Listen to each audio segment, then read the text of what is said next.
નમો હરિહંતાણમ નમો સિદ્ધાણમ નમો આયરિયાણમ નમો વસાયણમ નમો લોય serve સાવણમ meso પંચણ મકારો serve પાવ પરાશડો મંગળાણં ચ સવેસિમ ખડ્મં હોય મંગલમ નમો હરિહંતાણમ નમો સિદ્ધાણમ નમો આયરિયાણમ નમો વસાયાણમ નમો લોય serve સાહોણમ meso પંચણ મુકારો serve પાવ પરાશરો મંગળાણં ચ સવેસિમ સર્વં હોય મંગલમ નમો હરિહંતાણમ નમો સિદ્ધાણમ નમો આયરિયાણમ નમો વસાયાણમ નમો લોય સવ સાહોણમ મેસો પંચણ મુકારો સવ પાવ પરાશરો મંગળાણં ચ સવેસિમ સર્વં હોય મંગલમ અધોલોક ઉદ્વલોક તીર્ષાલોકમાં રહેલા દરેકે દરેક ગ્રહ જીવ સ્થાવર જીવને સુખ મળે, સાતા મળે, સમાધિકરણ મળે, જલ્દી જલ્દી બધા જીવો મોક્ષે જાય એવી પ્રાર્થના. બધા શાતામાં છો? બધાને મિચ્છામી દુક્કડમ. મિચ્છામી ડુકડામ બેન, તમે સાતામાં છો? બસાય.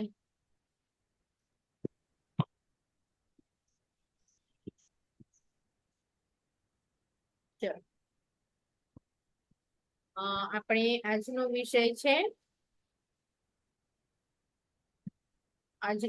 છે આપણો જીવ વિચાર, અને એમાં આપણે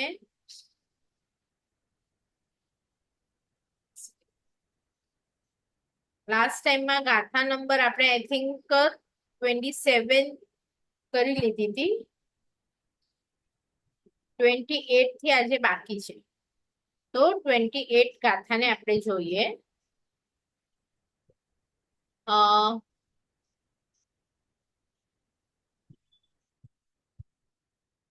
આમાં આપણું જીવ વિચારમાં આપણે જીવો કયા કયા અને કેટલા હોય છે, દાખલા તરીકે મનુષ્ય ક્યાં હોય, તિર્યંચો ક્યાં હોય, એ બધું જોયું. હવે આપણો ભેદ સિદ્ધ ભગવંતના 25 સુધીના ભેદ જોયા, સંસારી જીવ અને સિદ્ધ જીવ.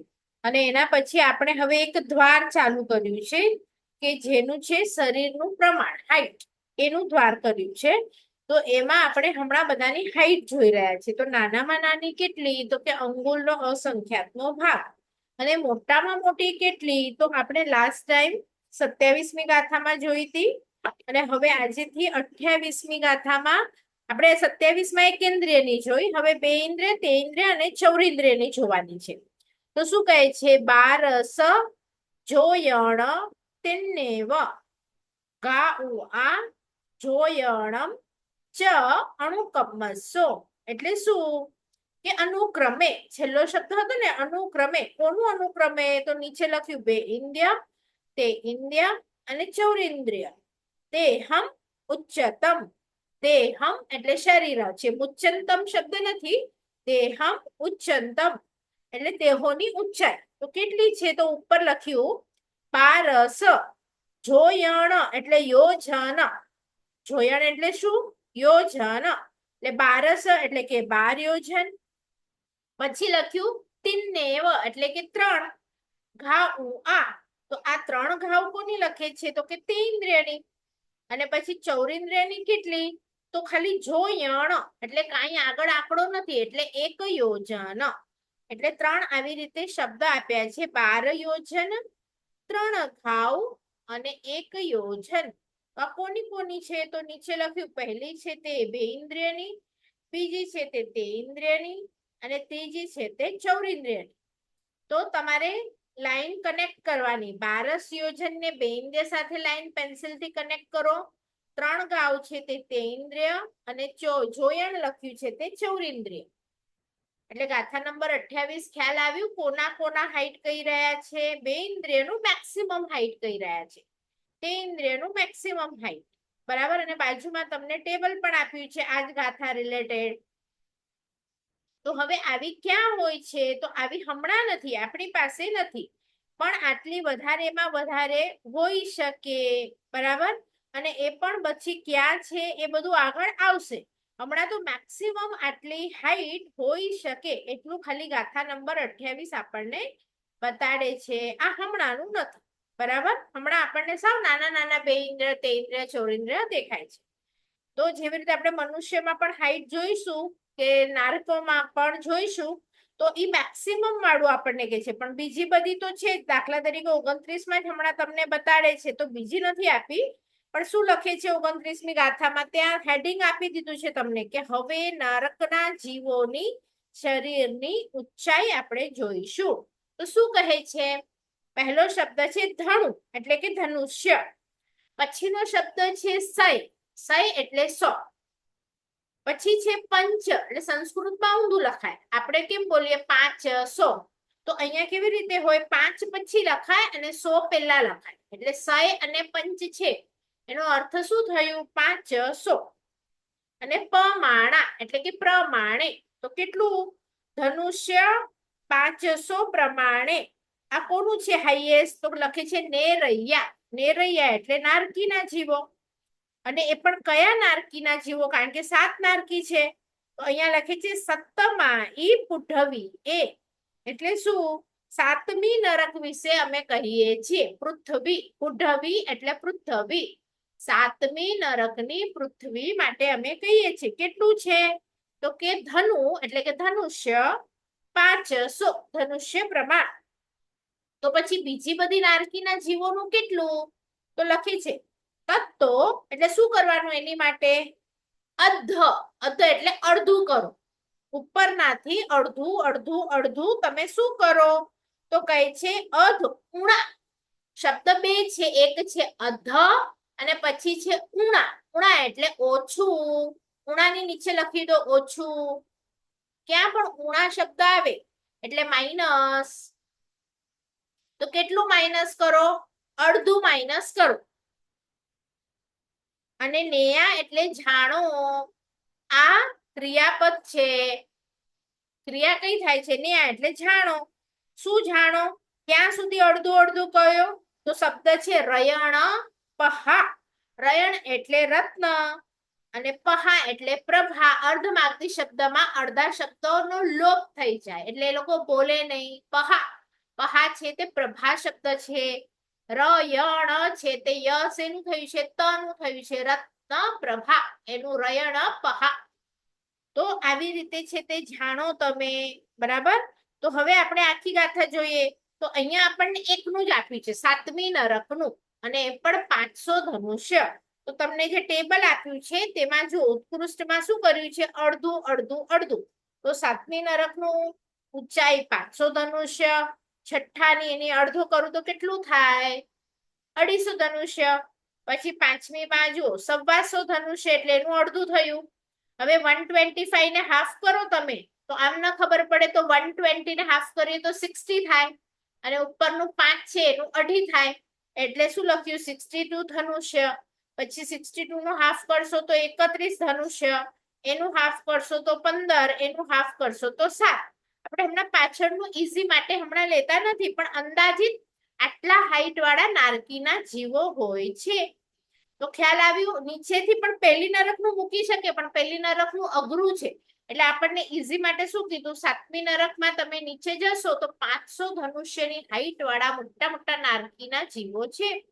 અને ઈ ધનુષ્યને પછી પછી તમે ઉપર આવતા જાઓ. 6ઠ્ઠી નરકમાં અડધું, 5મીમાં અડધું, અડધું અડધું કરતા આપણી ત્યાં જો આવશે ને તો 7 ધનુષ્ય સુધી. એટલે પહેલી નારકીના જીવોનું અંદાજિત હાઈટ 7 ધનુષ્યથી થોડું કંઈક ઉપર છે. અને બીજું ઈઝી વેમાં જગન્ય પૂછે તો એ પણ તમારા માટે ઈઝી છે કે જે 6ઠ્ઠા નરકનું ઉત્કૃષ્ટ છે એ જ 7મા નરકનું જગન્ય છે. જગન્ય એટલે મિનિમમ. મિનિમમ એટલે શું? કે જે 6ઠ્ઠા વાળાનું મેક્સિમમ છે એ 7મા વાળાનું મિનિમમ છે. એટલે 500 નું અડધું 250, એટલે 7મી નરકમાં તમને 250 થી કરીને 500 સુધીના બધા જીવો મળે. કેટલાથી કેટલા મળે તમને? 250 વાળા પણ મળે, પણ એ સૌથી નાના હોય. અને છઠ્ઠીમાં જાઓ તો 250 વાળા સૌથી મોટા હોય. અને પછી નીચે નીચે નીચે ઉતરતા 125 ધનુષ્ય વાળા પણ હોઈ શકે એમ. એટલે તમારે બોલવાનું શું? 250 થી 500. બીજામાં બોલવાનું શું? 125 થી 250. એવી રીતે ઉત્કૃષ્ટ અને જગન્ય. જગન્ય એટલે નાનામાં નાનું, ઉત્કૃષ્ટ એટલે મોટામાં મોટું. તો આ હવે કોને ખબર ના પડી? બધાને આ ગાથા નંબર 29 સમજાય? આપણે ગાથા નંબર 28 માં શું જોયું? તિર્યંચ, બે ઇન્દ્રિય, તે ઇન્દ્રિય અને ચૌરિન્દ્રિય. પણ આ ચૌરિન્દ્રિય પર પૂરું થયું એટલે હવે પંચેન્દ્રિય શરૂ થયું. અને પંચેન્દ્રિયમાં પણ બધા જ જીવો હોય, દેવ પણ હોય, મનુષ્ય પણ હોય, નારકી પણ હોય, તિર્યંચ પણ હોય. તો આ 28મી 29મી ગાથા પંચેન્દ્રિયથી શરૂ થઈ, પણ એમાં સૌથી પહેલા એ લોકોએ નારકીના જીવો લીધા. આટલા સુધી ખ્યાલ આવ્યું? હવે આપણે આગળ જશું તો તિર્યંચના જીવો આવશે. એટલે તિર્યંચના પણ કયા જીવો આવશે? કે જે પંચેન્દ્રિય છે. કારણ કે એકેન્દ્રિય, બે ઇન્દ્રિય, તે ઇન્દ્રિય અને ચૌરિન્દ્રિય તિર્યંચો એ આપણે પહેલા જોઈ લીધા. એટલે સિક્વન્સ કેવી રીતે જાય છે તમને ખ્યાલ આવે છે બધાને? કે અઘરું લાગે છે? અહીંયા સુધી કોઈને ડિફિકલ્ટી? 29 સુધી? હા બોલો જીનલબેન, ડાઉટ છે? નહીં જીનલબેન, નહીં ને? ઓકે, ચલો 30મી ગાથા. હવે આપણે તિર્યંચ પંચેન્દ્રિય ઉપર આવ્યા, બરાબર? તો ત્યાં શું કહે છે? જોયણ સહસ માણા. હમણાં આપણે ખાલી ગાથા અને એનો અર્થ જોઈએ છે, પછી ડિટેલ તમને જોઈતી હશે તો આપણે લઈશું. જોયણ એટલે તો યોજન, હવે તમને ખબર પડી ગઈ હશે. એના પછી છે સહસ. તો સહસ છે એ અર્ધમાર્ગી શબ્દ છે અને એનો અર્થ થાય 1000. અને માણા એટલે પ્રમાણ, બરાબર?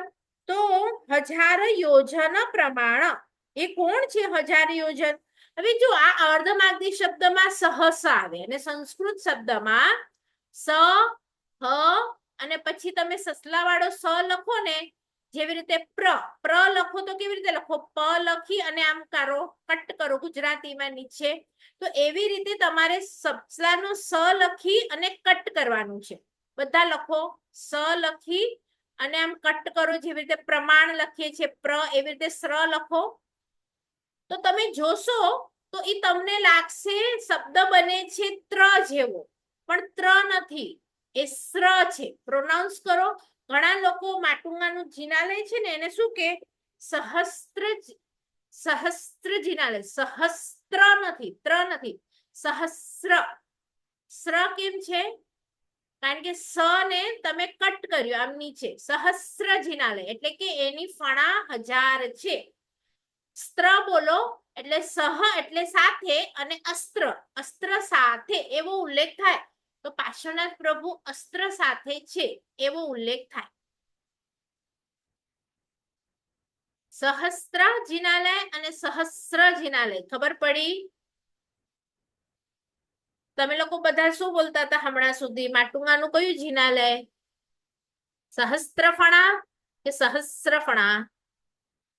સહસ્ત્રફણા બોલતા હતા, બરોબર છે. સહસ્ત્ર બોલતા હતા. ત્ર. હા, લખેલું પણ હોય છે ઘણી વખત, પણ એ લોકો લખનારને ખબર નહીં પડે, ત્ર લખે. પણ તમે જોશો ને તો સ ની ત્યાં તમે આડો રેફ કરશો ને તો એ ત્ર જેવું લાગે છે, પણ એ ત્ર નથી, સ્ર છે. એટલે પ્રોનાઉન્સિએશન સહસ્ર જીનાલય એમ બોલવાનું, બરાબર? તો આ સહસ્ર છે એ અર્ધમાર્ગી છે અને સંસ્કૃતમાં સહસ્ર, બરાબર? ચલો, તો પહેલો શબ્દ છે જોયણ એટલે કે જોજન. 1000 પ્રમાણ વાળું જોજન એ કોનું છે? તો કહે છે મચ્છા. અને પછી શું લખે છે? ઉરઘાય. ઉરઘાય એટલે ઉર પરિસર્પ. અને પછી છે ગભયા હુંતી એટલે ગર્ભજની હોય છે. હવે આ 3 શબ્દ આવી ગયા આયા. કયા કયા આવ્યા? એક તો આવ્યું ગર્ભજ શબ્દ છે ને પાછળનો, એ 3 શબ્દને લગાડવાનું છે. ગર્ભજ પાછળનું છે તે હવે આગળ પણ લગાડો. તો જે માછલું છે એને પણ ગર્ભજ લગાડો, ગર્ભજ મચ્છા. પછી ગર્ભજ ઉર અને ગર્ભજ ગાય, એમ ત્રણેયને લગાડશો ને તો શું થશે? નીચેની લાઈનમાં છે જુઓ, ગર્ભજ મત્સ્ય ગાથાર્થમાં છે, ગર્ભજ ઉર પરિસર્પ 1000 યોજનના પ્રમાણ વાળા હોય છે. હવે 1000 યોજન એ લોકોએ પેલું મૂક્યું છે અને આ એટલે આ બંને માટેનું 1000 યોજન છે. અને પક્ષીની જે મેં વાત કરી એ નીચેની લાઈનમાં આપ્યું છે. એની આગળ લખ્યું છે ધણુહ. ધણુહ એટલે ધનુષ્ય. અને પછી શબ્દ છે પુહૂત. તો પુહૂત મારા ખ્યાલથી ગયા વખતે થયું હતું આપણું એક શબ્દ પૃથક્ત્વ.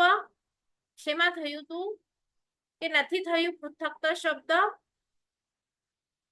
થયું છે કે મેં સમજાવ્યું હતું કે નહોતું સમજાવ્યું? એક સેકન્ડ હું જોઈ લઉં. નથી થયું? લખી લો. પૃથક્ત્વ એટલે 2 અને 9. આંકડો 2 અને 9 ની વચ્ચેની સંખ્યા. જો કે તમારી બુકમાં આપેલું જ છે પૃથક્ત્વ એટલે ત્યાં અંડરલાઈન કરો 2 થી 9. એટલે પછી 2 પણ હોય, 3 પણ હોય, 4 પણ હોય, 5 પણ હોય, 6 પણ હોય, એ કંઈ પણ હોય. તો જ્યાં જ્યાં શબ્દ આવશે પુહૂત, તો આ શબ્દને તમારે માઇન્ડમાં રાખવાનું કે અહીંયા શબ્દ આપણને પૃથક્ત્વ કહેવા માંગે છે. તો આ કોની માટે છે પૃથક્ત્વ? તો પક્ષી. શું? ગર્ભજ પક્ષીઓ. હવે જો ગર્ભજ કેમ લખ્યું? કારણ કે ગાથામાં તો પક્ષી છે, પણ ઓલું ગભયા શબ્દ હતું ને, એ ત્રણેય માટે જાણવું એમ લખે છે. ત્રણેય માટે એટલે ઉપર આવ્યું મચ્છા, એની માટે પણ ગર્ભજ, ઉરઘાય માટે પણ ગર્ભજ, અને પક્ષી માટે પણ ગર્ભજ. તો હવે શું લખે છે? ગર્ભજ પક્ષીનું શરીર કેટલું છે? તો ધનુષ્ય પૃથક્ત્વ. તો ધનુષ્ય પૃથક્ત્વ એટલે શું? તો 2 ધનુષ્ય પણ હોય કોઈ પક્ષી, 3 ધનુષ્ય પણ હોય, 4 પણ હોય, 8 હોય કે 9 પણ ધનુષ્ય હોય, એટલે કેટલું પણ હોય એમ. અને પછી લખ્યું ભૂયચારી. ભૂય એટલે ભુજા, ય થઈ જાય જન, અર્ધમાગધીમાં જનું ય થાય એટલે ભૂય. અને ચારી એટલે ભુજ પરિસર્પનું કેટલું છે? ઘાઉ અપુહત્ત. ઘાઉ જેટલું હોય છે. પાછું શબ્દ આવ્યું પુહત્ત. તો પુહત્ત એટલે પૃથક્ત્વ. તો ઘાઉ પૃથક્ત્વ છે. ત્યાં હતું તમને ધનુષ્ય પૃથક્ત્વ. ક્યાં ક્યાં પૃથક્ત્વની આગળ બીજો કોઈ પણ શબ્દ આવી શકે. તો ભૂય પરિસર્પનું હવે કેટલું જાણવું? તો ઘાઉ પૃથક્ત્વ. તો હું પૂછું કે કેટલા ઘાવ? પણ તો પૃથક્ત્વ શબ્દ આપી દીધો કે 2 ઘાવ પણ હોઈ શકે, 3 ઘાવ પણ હોઈ શકે, 9 ઘાવ સુધીનું કેટલું પણ હોઈ શકે. તો અહીંયા સુધી આપણે એનું ટેબલ નથી જોયું, પણ હું તમને કહું કે 30 માનું ટેબલ બનાવો તો તમે કેવી રીતે બનાવો? કે ગર્ભજ મત્સ્ય હોય એની સામે શું લખશો? ગર્ભજ મત્સ્યની સામે કેટલી એની હાઈટ લખશો? બોલો. ટેબલ નહીં જોતા, પાછળ આગળનું જ બોલો. ગર્ભજ મત્સ્યની સામે શું લખશું? આપણે ગાથામાં શું કીધું? જોયણ સહસ્રમાણા એટલે કેટલું થાય? 1000 યોજન. હા. અને પછી ઉરઘાય એટલે ઉર પરિસર્પ માટે એ પણ જ. પછી નીચે ચેન્જ થઈ જશે. ગર્ભજ પક્ષી માટે ધનુષ પૃથક્ત્વ. હા. અને ભુજચારી એટલે ગર્ભજ ભુજ પરિસર્પ, ભુજા ઉપર ચાલનારા પરિસર્પ, એની માટે એનું ગાવ પૃથક્ત્વ. ગાવ પૃથક્ત્વ. હા. એટલે 2 થી 9 ઘાવ જેટલું કોઈ પણ હોઈ શકે. હવે તમે પાછળ જોશો તો જુઓ તમારું ટેબલ છે બનેલું. ગર્ભજ તિર્યંશનું જે પહેલું ટેબલ છે ને, એ તમે હમણાં બોલ્યા, બરાબર. અને પછી આપણે હવે 31મી જોઈએ. તો આ લોકોએ બંનેના ટેબલ આપ્યા છે ની પાછળ. ગર્ભજ તિર્યંશના પણ આપ્યા છે, સમૂરછીમ તિર્યંશના પણ આપ્યા છે. તો હવે આપણે હમણાં સુધી સમૂરછીમ એટલે એવો શબ્દ સમજતા હતા કે મનુષ્ય જે સમૂરછીમ હોય ને, એ આપણા કલેવર ઉપર અથવા આપણી અશુચિ ઉપર ઉત્પન્ન થાય. એ સાવ નાના નાના હોય. પણ અહીંયા જે સમૂરછીમની વાત લખે છે, એ લોકો સાવ નાના નાના નથી, પણ એ લોકો ગર્ભથી ઉત્પન્ન નથી થયા. પણ એ લોકો સમજો કે માખી મચ્છર મર્યા, અને માખી મચ્છરનું જે કલેવર છે એના ઉપર જે બીજા માખી મચ્છર આવ્યા, તો એ સમૂરછીમ કહેવાય. એ ગર્ભથી ઉત્પન્ન નથી થયા. એટલા માટે એને શું કહેવાય? ગર્ભજ ન કહેવાય. તો શું કહેવાય? તો કે સમૂરછીમ. હવે આવા સમૂરછીમ જીવો મોટા પણ હોઈ શકે. તો એ કેવા હોય એ આપણે જોઈએ. ગાથા નંબર 31. તો અહીંયા શું કેવી રીતે ખબર પડી સમૂરછીમ? તો નીચેની સેકન્ડ લાઈનમાં જીવ નામ આપ્યું છે સમૂછીમા. એટલે આ આખી ગાથા છે એની બધામાં શબ્દ તમારે લગાડવો પડશે સમુચ્છીમ સમૂર્છિમ. તો હવે ક્યાં ક્યાં લગાડીશું આપણે? તો સૌથી પહેલો શબ્દ છે ખયરા. તો તમને ખ્યાલ હોય તો આપણે જયારે જીવ વિચાર સ્ટાર્ટિંગમાં કરેલું કે આ ક્યાં કયું જીવો હોઈ શકે, એમાં આપણે એક શબ્દ લખ્યો તો ખેચર. ખ એટલે આકાશ. આપણે કહીએ ને ખગોળ વિજ્ઞાન, તો ખગોળ એટલે આખું વર્લ્ડ. તો ખ એટલે ખેયર એટલે ઉડનારા, હવામાં ઉડનારા. તો અહીંયા આવ્યું સમૂર્છિમ પક્ષી. પછી આવ્યું એનું માપ આવ્યું ગાથામાં કેટલું આપ્યું? ધણું હ પુહુત્તમ એટલે શું? ધનુષ્ય પૃથક્ત્વ. બરાબર, આટલા સુધી ખ્યાલ આવ્યું? હવે આવ્યું ભૂયઘા. તો ભુજ પરિસર્પ. તો તમને થશે અગલી ગાથામાં તો હતું ભુજ પરિસર્પ, તો એ ગાથામાં ત્યાં શબ્દ હતો ગર્ભજ. ઉપર પહેલી લાઈનમાં હતું ને ગભયા એટલે ગર્ભજ વાળા. પણ આ હવે કયા ભુજ પરિસર્પ છે? તો કહે છે નીચેની લાઈનમાં છે સમુચ્છીમાં, તો સમૂર્છિમ. તો એવી રીતે બંનેનું અલગ અલગ છે. તો આનું કેટલું છે? ભૂયઘા અને પછી છે ઉરઘાય. ઉરઘાય એટલે ઉર પરિસર્પ. તો બંનેનું લખ્યું જોયણ પુહુત્તમ. જોયણ એટલે જોજન અને પુહુત્તમ એટલે પૃથક્ત્વ. બરાબર, તો જોયણ જોયણ તો ઉર પરિસર્પ. અને પછી જો તમારે નીચે ટેબલ આપ્યું છે એમાં લખેલા છે, પણ આપણે ગાથા પહેલા પૂરી કરી. પછી નીચેની લાઈનમાં આપ્યું ઘા ઉ અ પુહુત મીતા સમુચ્છીમાં ચૌપયા ભણીએ. ચૌપયા એટલે ચાર, ચૌ એટલે ચાર અને પય એટલે પગ. ચાર પગ વાળા એટલે કે ચતુષ્પદ. પદ, પદ એટલે પગ. દ નું ઘ નું દ થાય અર્ધમાગધીમાં એટલે દ. તો ચૌપયા એટલે ચતુષ્પદ. ભણો એટલે કે જાણો. કયું?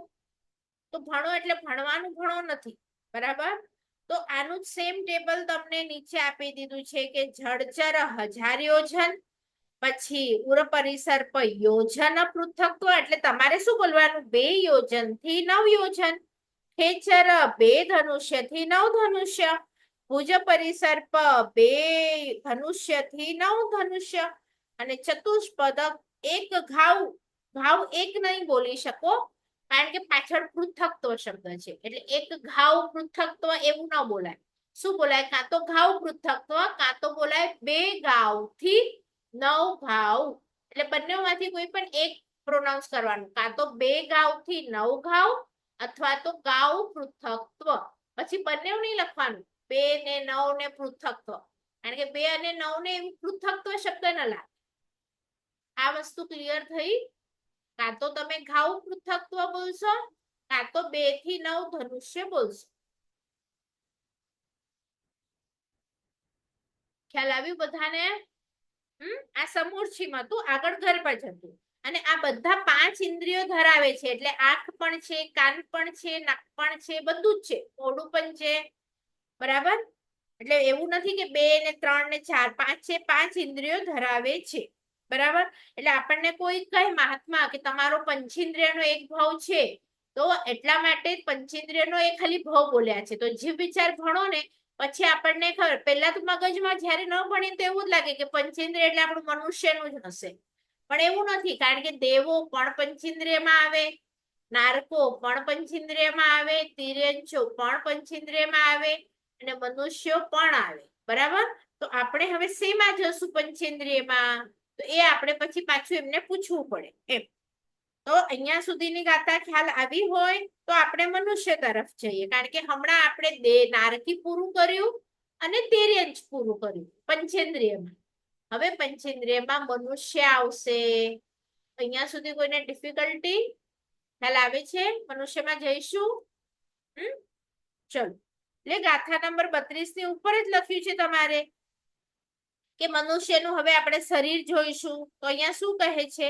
કારણ કે ઉપર છે ને હજી થોડુંક રહી ગયું છે ચૌપગા, અને પછી આપણે હવે નીચે આવીએ છીએ ને તો ઈ ગર્ભજ ચતુષ્પદ નું છે. ઉપર તમે જે ચતુષ્પદ જોયું એ સમૂર્છિમ ચતુષ્પદ હતું. હવે અહીંયા જો હેડિંગ જે રેડ લેટર્સમાં હોય છે ને ત્યાં તમને દેખાઈ જશે એ ગર્ભજ ચતુષ્પદ બાકી હતું એ અમે લઈએ છીએ, કારણ કે તમારા ટેબલમાં ત્યાં ચતુષ્પદ 6 ઘાવ આપ્યું, પણ આપણને ચતુષ્પદ 30મી ગાથામાં આપ્યું નથી, પણ ટેબલમાં આપ્યું છે. તો બધાને સમજાયું હું શું કહેવા માંગુ છું? હવે જે 32મી ગાથા છે ને એમાં જુઓ, પેલું જ આવ્યું છચેવ ઘાઉ આઈમ, એટલે કે 6 ઘાવ છે. કોણ છે? ચૌપયા, એટલે કે ચતુષ્પદ, અને બાજુમાં શબ્દ મૂક્યો ગભયા, તો ગર્ભજ છે. તો એ ગર્ભજ અહીંયા પણ શબ્દ લગાડવાનો છે ચતુષ્પદને, અને મૂળે અવ્વામાં પણ લગાડવાનો છે. ગર્ભજ શબ્દ બંને સાઈડ લગાડવાનો છે. તો ચતુષ્પદ ગર્ભજનું પણ સાથે લઈ લીધું, અને ગર્ભજ મનુષ્યનું પણ સાથે લઈ લીધું. એટલે અહીંયા સમૂર્છ મનુષ્યની વાત નથી. ગર્ભજને બંને સાઈડ એરો કરો, ગર્ભજ મુન્ને અવા અને ચૌપયા ગપયા, એમ બેઉ સાઈડ જશે. આ શબ્દ એક જ લખ્યો છે, પણ તમારે બંને સાઈડ પકડવાનું છે. હવે નીચે આપણે જોઈએ કે શું લખે છે. કોષતિગમ ચ મનુષ્યા, ઉત્કોષ, ઉત્કોષ એટલે ઉત્કૃષ્ટ શરીર પ્રમાણ, ઉત્કૃષ્ટ શરીર પ્રમાણ કહીએ છીએ. તો કેટલું કહે છે? તો લખ્યું ગર્ભજ ચતુષ્પદોના શરીરનું પ્રમાણ 6 ઘાઉ, એટલે જે પહેલો શબ્દ છે ને 6 ઘાઉ, છચેવ ઘાઉ, અને પછી લખ્યું ગર્ભજ મનુષ્યની અવગાના 3 ઘાઉ. તો નીચે જે લખ્યું છે ને એ મનુષ્ય માટેનું છે, ગર્ભજ મનુષ્ય માટેનું. હવે આપણે અહીંયાથી એનું જે રીડિંગ લખેલું છે એ વાંચીએ. શું કહેવા માંગે છે? મનુષ્ય શરીરની અવગાહના 2 હાથથી માંડીને 3 ઘાવ સુધીની જોવા મળે છે. અવગાહનામાં જે ફરક છે તે સ્થાન અને કાળના પ્રમાણે છે. આપણે આ એક વખત જોઈ ગયા છીએ, પણ છતાંય વાંચીએ. ભરત અને ઐરાવત ક્ષેત્રમાં દરેક આરામાં તફાવત જોવા મળે છે. એટલે ભરત અને ઐરાવત ખબર પડી કર્મભૂમિ છે, તો ત્યાં તમને ચેન્જીસ મળશે કે પહેલા આરામાં અલગ હાઈટ, બીજા આરામાં અલગ હાઈટ, ત્રીજા આરામાં અલગ હાઈટ. અને કાળ એટલે શું? ઉત્સર્પિણી છે કે અવસર્પિણી છે, એ બંનેમાં પણ પહેલો આરો ફરક પડી જાય. આપણો હમણાં અવસર્પિણી ચાલે છે. અવસર્પિણી એટલે ઉતરતો કાળ. તો આપણામાં પહેલા આરામાં 3 ઘાવ જેટલા હતા, પછી 2 ઘાવ, 1 ઘાવ, ઓછા છઠ્ઠા આરામાં 1 હાથ જેટલું મનુષ્ય રહેશે. પણ આજ ઉત્સર્પિણી કાળ ચાલુ હોય તો એનો જે પહેલો આરો છે એમાં 1 હાથવાળા મનુષ્ય હશે. પછી ધીરે ધીરે ધીરે ધીરે ધીરે એ મોટા થતા જશે. બરાબર? એટલે કાળ કયો છે અને આરો કયો છે, એ બંને વસ્તુ ઇમ્પોર્ટન્ટ છે. તમે ખાલી કો પહેલો આરો, તો મારે પૂછવું પડે કે ભાઈ કયા પહેલા આરાની વાત કરો છો, અવસર્પિણીનો કે ઉત્સર્પિણીનો? કારણ કે ભરત અને ઐરાવતમાં કાળ ચેન્જ થાય છે, પણ મહાવિદેહ જે છે એમાં કાળ ચેન્જ થતો નથી. અને 2 કર્મભૂમિની વચ્ચે જે 2 અકર્મભૂમિના પટ્ટા છે એમાં પણ કાળ ચેન્જ થતો નથી. એટલે ત્યાં આપણે જોયું તું કે જે મહાવિદેહમાં ઉત્તર કુરુ દેવકુરુ છે એમાં પહેલા આરા જેવું, પછી જે બાજુના નજીકના અકર્મભૂમિ પટ્ટા છે ત્યાં બીજા આરા જેવું, પછી ત્રીજા આરા જેવું, અને ચોથા આરા જેવું. ક્યાં ક્યાં જીવો છે એ આપણું લખાવીને લગભગ મારા હિસાબથી થઈ ગયું છે, પણ જો ન થયું હોય તો હું એક વખત લખાવી દઈશ. પણ ત્યાં તમે ક્યારે પણ જન્મ લો, એ જ આરો ચાલુ હોય, ત્યાં પહેલો, બીજો, ત્રીજો, ચોથો એમ ચેન્જ થાય નહીં. અકર્મ ભૂમિમાં ચેન્જ થાય નહીં. તો ક્યાં ચેન્જ થાય છે? જો મહાવિદેહ પણ કર્મભૂમિ છે, પણ ત્યાં પણ ચેન્જ થતું નથી. ખાલી ભરત અને ઐરાવતમાં ચેન્જ થાય છે. અને એ જેવું ચેન્જ થાય એટલે હાઈટ તમારી ચેન્જ થઈ જાય. બરાબર?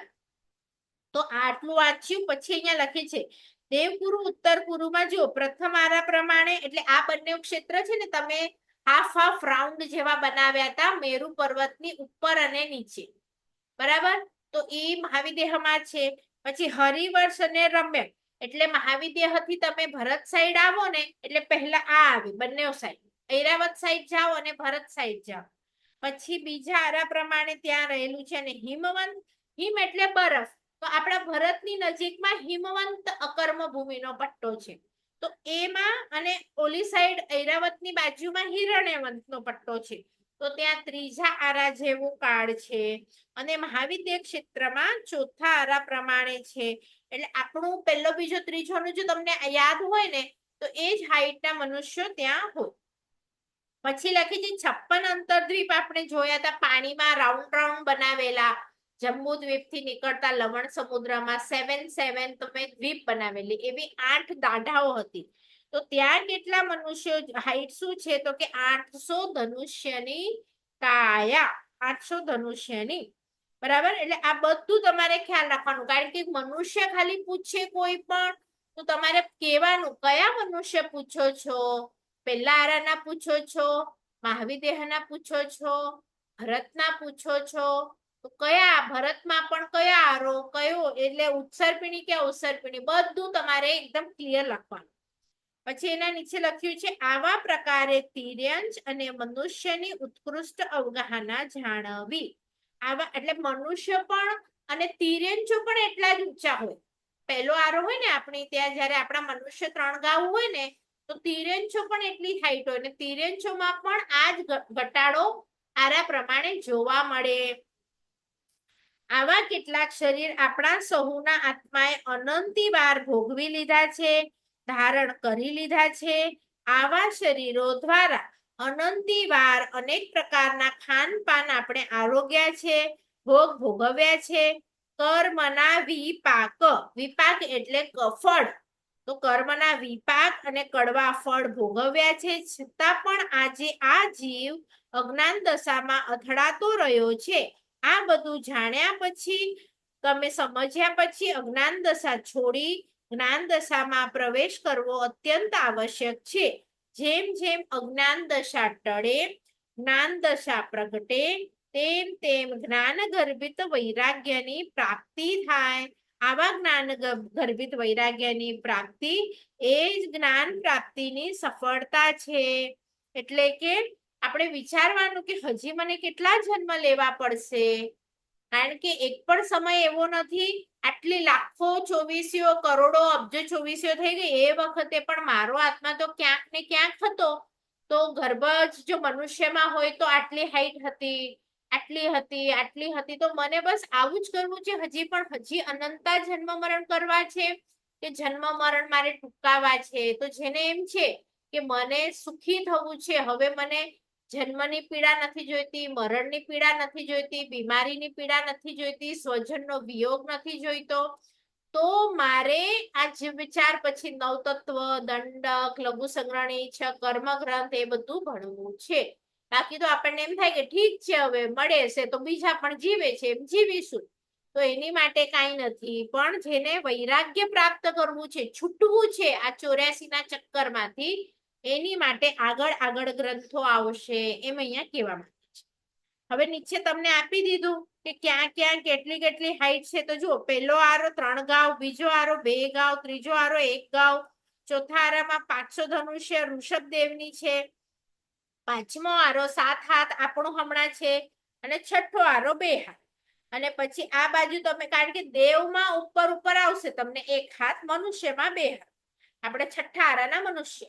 હવે ત્રિસકર્મ ભૂમિ આવી તો ત્યાં પણ લખ્યું 3 ઘાવ, 5 એટલે દેવકુરુ 5 અને ઉત્તર કુરુ 5 માં 3 ઘાવ, હરિવર્ષ રમ્યકમાં 2 ઘાવ અને હિમવંત હિરણ્યવંતમાં 1 ઘાવ. અને 56 અંતરદ્વીપનું તો અલગથી જ આપી દીધું છે કે 800 ધનુષ્ય. તો આ ટેબલમાં હવે કોને ન સમજ પડી, આખો મનુષ્યનો ટેબલ છે. તો આમાં બધાને ખબર પડી આ કયા મનુષ્ય છે, ગર્ભજ મનુષ્ય એટલે આપણા જેવા મનુષ્ય જે ગર્ભથી ઉત્પન્ન થાય. સમોચ્ચ મનુષ્યની હાઈટ તો સૌથી નાની આવશે, આપણને આંખથી દેખાય પણ નહીં એવી આવશે. તો આ ટેબલમાં તમે ચિંતા નહીં કરો કે બધાને કેવું લાગશે, તમને બધાને ખ્યાલ આવે છે કે રિપીટ કરું. મનુષ્યનું ટેબલ છે એ તમને સમજાયું. બધા હતા ડ્રોઈંગ આપણે કરેલું ત્યારે આખું જંબુદ્વીપ બનાવ્યું હતું અને એવા 5 ભરત, 5 મહાવિદેહ, 5 એરાવત, કર્મભૂમિઓ 15, 30 અકર્મભૂમિઓ. બધાને ખ્યાલ આવે છે? ક્યાંક બતાડું? હમ તો આવી રીતે આપણે 3 પૂરા કર્યા. કયા કયા? નારકોનું પહેલા જોયું, તિર્યંચોનું જોયું અને હમણાં મનુષ્યનું જોયું. હવે બાકી કોણ રહ્યા? દેવ. તો દેવ માટેની ગાથા નંબર 33 અને એમાં સીધું આપી દીધું. સૌથી તમને પર ખબર પડે કે ના પડે, તમારા ભવનપતિ એટલે નીચેના, ભવનપતિ થી તમે ઉપર જરાક આવો એટલે વ્યંતર આવે, એનાથી ઉપર આવો તો આપણી ત્યાં અહીંયા જ્યોતિષી છે, જ્યોતિષી થી ઉપર તમે જશો, પહેલો બીજો દેવલોક, ત્રીજો 12 દેવલોક છે, પછી 9 અનુત્તર, 9 ગ્રૈવેયક છે અને 5 અનુત્તર છે. તો નીચેથી સ્ટાર્ટ કરશો તો ઈઝી છે, 7 હાથ અને સીધું તમને ઉપરનું પૂછે તો 1 હાથ. 7 અને 1 એટલું યાદ રાખવાનું, વચ્ચેના તમે નહીં કરશો તો ચાલશે. મેક્સિમમ કોઈ પણ દેવની હાઈટ તો કે 7 હાથ અને મિનિમમ તો 1 હાથ, એટલે અનુત્તરમાં 1 હાથ. આ બે યાદ રાખવાના છે, કારણ કે ગાથામાં તમને એટલું જ આપ્યું છે. આ પછી ડિટેલ આપી છે કે થોડુંક થોડુંક તમે ઓછા કરતા જાઓ. તો ગાથા રીડ કરું છું, કદાચ 1 મિનિટમાં મીટિંગ પૂરી થશે, તો ફરીથી 10 મિનિટ રહીને જોડાજો. તો દેવોની અવગાહના હાઈટ માટે 33મી ગાથા છે. ઈશાણંત સુરાણમ. ઈશાણંત એટલે શું? તો ઈશાન દેવલોક. તો ઈશાન દેવલોક સુધી. તો હવે કેમ આવું લખ્યું ઈશાન સુધી? તો ક્યાંથી પકડવાનું ક્યાં સુધી? તો કહે છે નીચેથી પકડવાનું, કે આપણી આ જંબુતલા છે ને એની નીચે. તો કયું છે એની નીચે? તો 10 ભવનપતિ છે, એમને લેવાના, વ્યંતર, વાણવ્યંતર, અને ઉપર આવશું તો પહેલો જ્યોતિષી અને પહેલો અને બીજો દેવલોક. એટલે ઈશાન સુધી એટલે શું? બીજા દેવલોક સુધી એમ કેવા માંગે છે. તો બીજા દેવલોક સુધી એટલે શું શું પકડવાનું? નીચેના ભવનપતિ, વ્યંતર, વાણવ્યંતર અને અહીંયાના જ્યોતિષી અને પહેલો અને બીજો અહીંયા સુધીનું. તો શું કહે છે અહીંયા સુધીનું? 7 હાથ. સત્ત હુંતી એટલે 7 હાથ. અને નીચે શું કહે છે? દુગ્ગ દુગ્ગ એટલે તમારે શું કરવાનું? દુગ્ગ દુગ્ગ એટલે ઓછું કરો. કેટલું? 2 2 2 1 1 1. તો શું કરવાનું છે? જો પાછળનું એટલે 2 દેવલોક એમ કેવા માંગે છે. દુ છે ને એ 2 દેવલોક, પછી પાછું દુ છે એટલે અગેન 2 દેવલોક, અને પાછું દુ છે એટલે હજી 2 દેવલોક. તો તમે નીચે જોશો ને તો જો 6 અને 6 2 દેવલોકમાં છે, 5 અને 5 2 દેવલોકમાં છે, 4 1 એટલે હવે 4. તો એવી રીતે 1 1 ક્યાં ઓછું કરું, 2 ક્યાં ઓછું કરું, એ ગાથામાં આપ્યું છે. પણ આપણી મીટિંગ પૂરી થાય છે એટલે આને હું ફરીથી સમજાવું છું. એટલે મેન તો આ દેવની અવગાહના છે અને યાદ તમારે 7 હાથથી 1 હાથ એટલું રાખવાનું છે. કેવી રીતે ઓછા કરો એની માટેની ગાથામાં ટ્રીક આપી છે. 30